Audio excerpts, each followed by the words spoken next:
We are presented with the problem. Consider polynomial p of x equals that has a 0 at minus 3 plus I. What sort of 0 do we have here, Leishman? A complex. A complex one. Have we seen a complex one before? Probably. Probably, but Not it in this case. didn't take our attention. Now what we want to do is we want to determine what value of a will make it so that this is natural 0, and by finishing off, factorize p of x fully. Now, here's the thing. When we're dealing with zeros in a polynomial, if the 0 is complex, even if they only give us 1, we actually know 2 zeros. And the reason for this is it's the fundamental rule of algebra in that if this is a 0, then its complex conjugate also happens to be a 0. So what we can state is that if minus 3 plus I is a 0, then minus 3 take I is a 0. Or in other words, minus 3 plus I bar is the same as minus 3 take I.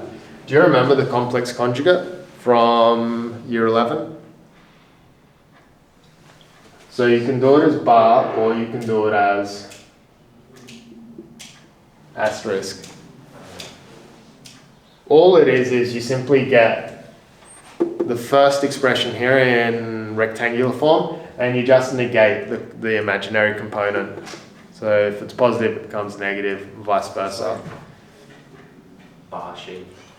This is something like that. So what we actually have is it tells us what 1 0 is, but because it tells us a complex one, we actually know 2 zeros. And if we know 2 zeros and we're dealing with a third order polynomial, what this means is that we can actually factorize this down into firstly a quadratic factor, and then that will reveal to us a linear factor. So from here, what do you reckon we do if we have 2 zeros that are known? What do we do? Yeah, sum product. So what we're going to say is we know that alpha is going to be minus 3 plus I, and beta is going to be minus 3 minus I. Hence, sum in this case is going to be negative alpha plus beta, which is the same as saying negative minus 3 plus I plus minus 3 take I, which means the two i's cancel. Hence you're left with negative or positive 6. So that's your sum. Does that make sense? Your product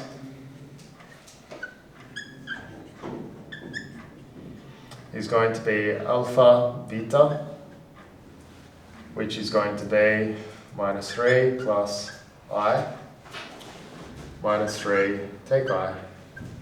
This, of course, being the difference of two squares situation, I can expand it out as minus 3 all squared, take I squared. That becomes 9 plus 1, which is 10. So all of a sudden, we have the quadratic factor such that p of x is going to be sum and product. So it will be, let's just say for now, we can't use a because we've already taken it. So we'll just go b outside x squared plus 6 x plus 10. And then we're going to get a linear factor here. We don't know what the linear factor is going to be, so let's just say it's going to be x plus, and we'll use c in this instance.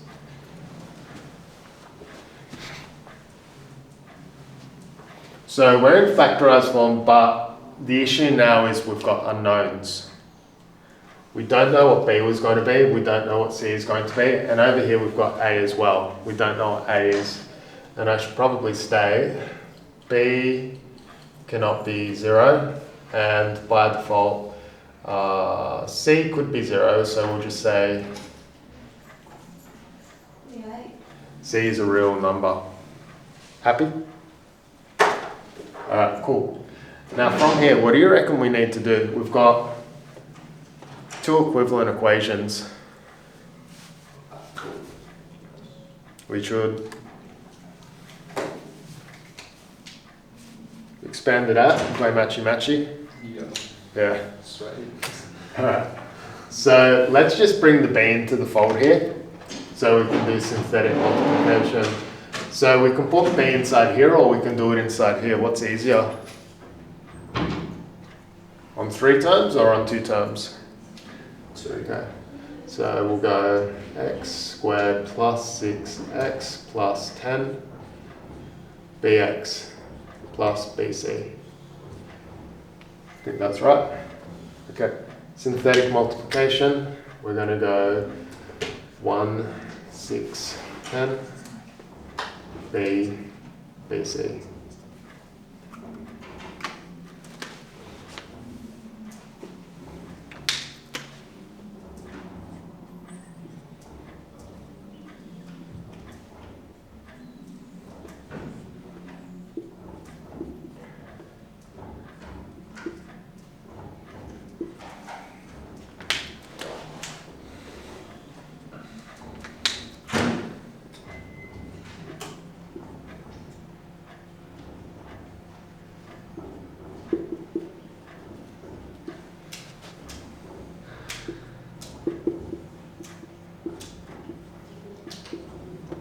Hence, p of x has to be 0, 1, 2, 3, bx cubed plus bc plus 6b x squared plus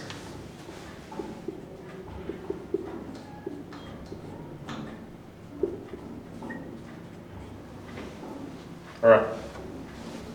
So there's our p of x. Do we agree? Have you figured out where I've made the mistake? No. Okay, I must have made a mistake then. That's good. Alright. From here to game of matchy-matchy, we have to start matching the coefficients on this statement here with up here. So what's the first observation we can make with A's and B's? A. Yeah. By inspection we know that A and B are the same. So that's your first observation. So if we want, we can say ax cubed plus ac plus 6a x squared plus 6ac plus 10a x plus 10ac. Two unknowns, two equations. What other things can we do?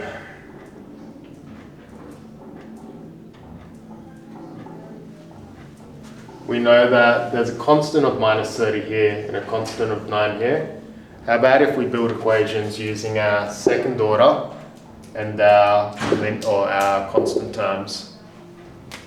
So we can start off and say minus 30 equals 10ac, which is the same as saying minus 3 equals AC. That's alright. And then over here we can say 9 equals AC plus 6A. Now it's at this point we need to decide what do we want to sub into what. When I look at this I see there's AC and A. From my perspective, it's easier to get rid of the C by subbing in C in place. So we'll go C equals minus 3 over A. That's our second equation. So sub this into here.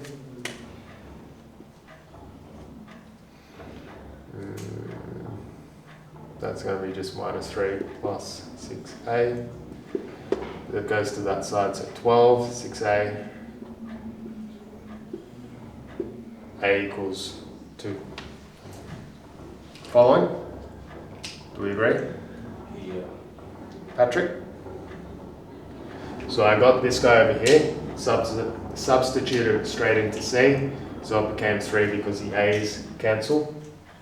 Minus 3. Move it to the other side to get 12 and 6, so A must be 2. And then using A equals 2, we can go C equals negative 3 over 2. Do we agree? Yes. Yep. We need more whiteboard space. That's good on you. You don't have to like move downstairs. Sorry? We don't have to go anywhere because we're already up here anyway. Yeah, but I have to walk up here, so it's inconvenient for me. It's like, it's the complete opposite side of the building. Maybe we need to move your lockers into the downstairs part of the school. Alright. I'm not interacting with any more than the children around here. Alright. We finished the question. We did, but I took a picture of it for you. Alright, so P of X in this instance is going to be B we said was A. Oh, here we go. A is 2x, so that's 2x cubed plus AC plus 6A. What's that going to be?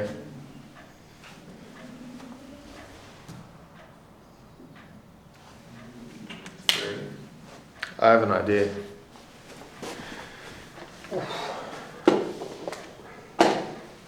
The original problem was ax cubed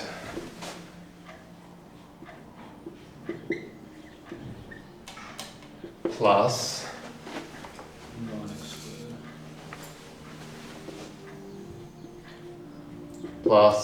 ax take 30. Is that it? Yep. Okay, we know what a is. We deduced it was 2, so it's 2x cubed plus 9x squared plus ax take 30. So we've got A in expanded form. How can we break this down into factorized form? What did we say the quadratic was? It was X plus 6.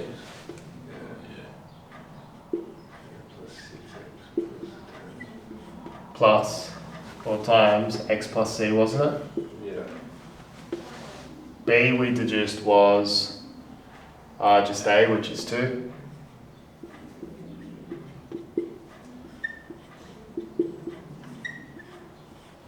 And C we deduced to be negative 3 on 2.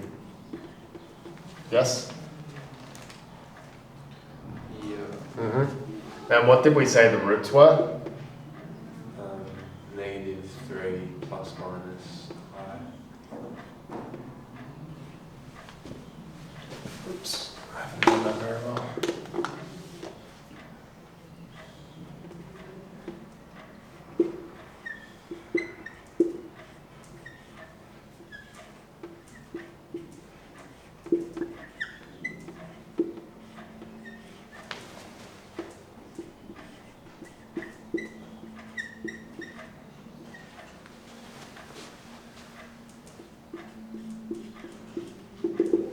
Happy?